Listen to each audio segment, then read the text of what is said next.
ಇಂದಿನ ಜಗತ್ತಿನಲ್ಲಿ ಜನರು ಬಹಳ ಒತ್ತಡದಲ್ಲಿದ್ದಾರೆ. ತಂತ್ರಜ್ಞಾನ ಹೆಚ್ಚಾಗಿದೆ, ಜ್ಞಾನ ಹೆಚ್ಚಾಗಿದೆ, ಆದ್ರೆ ಮನಃಶಾಂತಿ ಕಡಿಮೆಯಾಗಿದೆ. ಕೆಲವರು ಹೇಳ್ತಾರೆ, ಪ್ರಾರ್ಥನೆ ಮಾಡಿದ್ರೆ ಏನ್ ಪ್ರಯೋಜನ, ದೇವ್ರು ಕೇಳ್ತಾನ? ನಾನ್ ಪ್ರಾರ್ಥನೆ ಮಾಡಿದ್ದೇನೆ, ಆದ್ರೆ ಉತ್ತರ ಸಿಗ್ಲಿಲ್ಲ.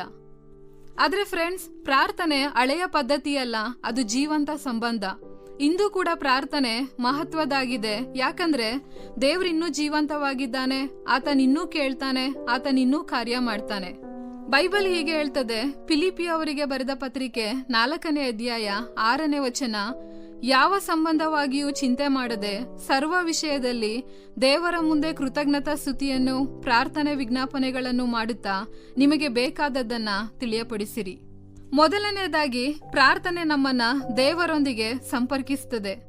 ಮೊಬೈಲ್ ಚಾರ್ಜ್ ಇಲ್ಲದೆ ಕೆಲಸ ಮಾಡೋದಿಲ್ಲ.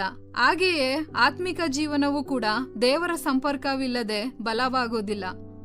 ಪ್ರಾರ್ಥನೆ ಅಂದ್ರೆ ಕೇವಲ ಬೇಡಿಕೊಳ್ಳುವಂಥದ್ದಲ್ಲ, ದೇವ್ರ ಜೊತೆ ಮಾತನಾಡುವಂಥದ್ದು, ನಮ್ಮ ಹೃದಯವನ್ನ ಆತನ ಮುಂದೆ ತೆರೆಯುವಂಥದ್ದು.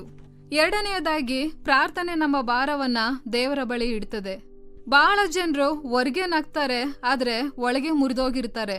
ಕುಟುಂಬದ ಸಮಸ್ಯೆ, ಆರೋಗ್ಯದ ಭಯ, ಹಣದ ಕಷ್ಟ, ಭವಿಷ್ಯದ ಚಿಂತೆ. ಕೆಲವು ಭಾರಗಳನ್ನ ಯಾರಿಗೂ ಹೇಳಕ್ಕಾಗೋದಿಲ್ಲ, ಆದ್ರೆ ದೇವ್ರಿಗೆ ಎಲ್ಲವನ್ನ ಹೇಳಬಹುದು. 1 ಪೇತ್ರ 5ನೇ ಅಧ್ಯಾಯ 7ನೇ ವಚನ ಹೇಳ್ತದೆ, ನಿಮ್ಮ ಚಿಂತೆಯನ್ನೆಲ್ಲ ಆತನ ಮೇಲೆ ಹಾಕಿರಿ, ಆತನು ನಿಮಗೋಸ್ಕರ ಚಿಂತಿಸ್ತಾನೆ. ಫ್ರೆಂಡ್ಸ್, ಒಬ್ಬ ವೃದ್ಧನು ಒಂದು ದೊಡ್ಡ ಚೀಲವನ್ನ ಹೊತ್ತು ಬೆಟ್ಟವನ್ನ ಏರ್ತಾ ಇದ್ದ. ಸ್ವಲ್ಪ ದೂರ ಹೋದ ನಂತರ ಅವನು ತುಂಬಾ ದಣಿದು ನಿಲ್ತಾನೆ. ಅವನ ಮುಖದಲ್ಲಿ ಕಷ್ಟ ಮತ್ತು ದೌರ್ಬಲ್ಯ ಕಾಣಿಸ್ತದೆ. ಅಷ್ಟರಲ್ಲಿ ಅಲ್ಲಿಂದ ಹೋಗ್ತಾ ಇದ್ದಂತ ಒಬ್ಬ ಯುವಕ ಕೇಳ್ತಾನೆ, ತಾತ, ನಾನ್ ಸ್ವಲ್ಪ ಸಹಾಯ ಮಾಡಬಹುದಾ? ವೃದ್ಧನು ಚೀಲವನ್ನ ಅವನಿಗೆ ಕೊಟ್ಟು ಕೆಲವು ಕ್ಷಣಗಳಲ್ಲಿ ಅವನ ಒಂದು ನಡೆ ಹಗುರವಾಗ್ತದೆ ಮತ್ತು ಅವನ ಸಂತೋಷದಿಂದ ಮುಂದಕ್ಕೆ ನಡ್ಕೊಂಡು ಹೋಗ್ತಾನೆ. ಫ್ರೆಂಡ್ಸ್, ನಿಮ್ಮ ಜೀವನದಲ್ಲೂ ಕೆಲವೊಮ್ಮೆ ಸಮಸ್ಯೆಗಳ ಭಾರ ತುಂಬಾ ದೊಡ್ಡದಾಗಿ ಕಾಣ್ತದೆ. ಆದ್ರೆ ನೀವು ಆ ಭಾರವನ್ನ ಪ್ರಾರ್ಥನೆಯಲ್ಲಿ ದೇವರಿಗೆ ಒಪ್ಪಿಸಿದಾಗ ಆತನು ನಿಮ್ಮನ್ನ ಒಬ್ಬರೇ ಬಿಡದೆ ಸಹಾಯ ಮಾಡ್ತಾನೆ. ದೇವರ ಸನ್ನಿಧಿಯಲ್ಲಿ ಭಾರವಾದಂತ ಹೃದಯ ಹಗುರವಾಗ್ತದೆ. ಮೂರನೆಯದಾಗಿ, ಪ್ರಾರ್ಥನೆ ನಮ್ಮನ್ನ ಬದಲಾಯಿಸ್ತದೆ. ಕೆಲವರು ಯೋಚಿಸ್ತಾರೆ, ಪ್ರಾರ್ಥನೆ ದೇವರನ್ನ ಬದಲಾಯಿಸ್ತದೆ. ಆದ್ರೆ ಅನೇಕ ಬಾರಿ ಪ್ರಾರ್ಥನೆ ಮೊದಲು ನಮ್ಮನ್ನೇ ಬದಲಾಯಿಸ್ತದೆ. ಕೋಪ ಇದ್ದಂತ ಜಾಗದಲ್ಲಿ ಶಾಂತಿ ಬರ್ತದೆ, ಭಯ ಇದ್ದಂತ ಜಾಗದಲ್ಲಿ ಧೈರ್ಯ ಬರ್ತದೆ, ನಿರಾಶೆ ಇದ್ದಂತ ಜಾಗದಲ್ಲಿ ನಿರೀಕ್ಷೆ ಬರ್ತದೆ. ಪ್ರಾರ್ಥನೆ ನಮ್ಮ ಜೀವನವನ್ನ ನಿಧಾನವಾಗಿ ರೂಪಿಸ್ತದೆ. 4ನೇದಾಗಿ, ಪ್ರಾರ್ಥನೆಗೆ ಉತ್ತರ ಸಿಗದೆ ಇದ್ರೂ ವ್ಯರ್ಥವಾಗೋದಿಲ್ಲ. ಕೆಲವ್ರು ಹೇಳ್ತಾರೆ, ನಾನ್ ಬಹಳ ಪ್ರಾರ್ಥನೆ ಮಾಡಿದೆ, ಆದ್ರೆ ಏನೂ ಆಗ್ಲಿಲ್ಲ. ಆದ್ರೆ ದೇವ್ರು 3 ರೀತಿಯಲ್ಲಿ ಉತ್ತರ ಕೊಡ್ತಾರೆ.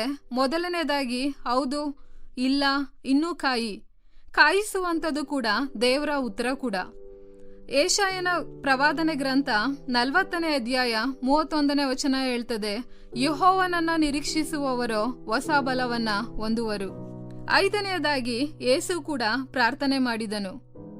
ದೇವರ ಕುಮಾರನಾದ ಯೇಸು ಕೂಡ ಪ್ರಾರ್ಥನೆ ಮಾಡಿದ್ರೆ ನಾವಿನ್ನೆಷ್ಟು ಪ್ರಾರ್ಥಿಸಬೇಕು? ಯೇಸು ಕಷ್ಟದ ಮೊದಲು ಪ್ರಾರ್ಥಿಸಿದನು, ನಿರ್ಧಾರಗಳನ್ನ ಮಾಡೋದಕ್ಕೆ ಮೊದಲು ಪ್ರಾರ್ಥಿಸಿದ, ದುಃಖದಲ್ಲಿಯೂ ಕೂಡ ಆತನ ಪ್ರಾರ್ಥನೆ ಮಾಡಿದನು. ಲೂಕನು ಬರೆದ ಸುವಾರ್ತೆ 5ನೇ ಅಧ್ಯಾಯ 16ನೇ ವಚನದಲ್ಲಿ, ಆತನಾದರೋ ಅರಣ್ಯ ಪ್ರದೇಶಗಳಿಗೆ ಹೋಗಿ ದೇವರ ಪ್ರಾರ್ಥನೆಯನ್ನ ಮಾಡುತ್ತಿದ್ದನು. ಕೊನೆಯದಾಗಿ, ಪ್ರಾರ್ಥನೆ ಅಂದ್ರೆ ಕೇವಲ ಮಾತುಗಳಲ್ಲ, ಅದು ದೇವರ ಸನ್ನಿಧಿಯಲ್ಲಿ ಹೃದಯವನ್ನ ತೆರೆಯುವಂಥದ್ದು. ನಮ್ಗೆ ಎಲ್ಲವನ್ನ ನಿಯಂತ್ರಿಸೋದಕ್ಕೆ ಸಾಧ್ಯ ಇಲ್ಲ, ಆದ್ರೆ ಪ್ರಾರ್ಥನೆಯ ಮೂಲಕ ಎಲ್ಲವನ್ನ ನಾವು ದೇವ್ರ ಕೈಗೆ ಒಪ್ಪಿಸಬಹುದು. ಇಂದು ನಿಮ್ಮ ಜೀವನದಲ್ಲಿ ಕಣ್ಣೀರಿರಬಹುದು, ಪ್ರಶ್ನೆಗಳಿರಬಹುದು, ಭಾರ ಇರಬಹುದು, ಆದ್ರೆ ನೆನ್ಪಿಡಿ, ಪ್ರಾರ್ಥನೆ ಮಾಡುವವನನ್ನ ದೇವ್ರ ಎಂದಿಗೂ ನಿರ್ಲಕ್ಷಿಸುವುದಿಲ್ಲ.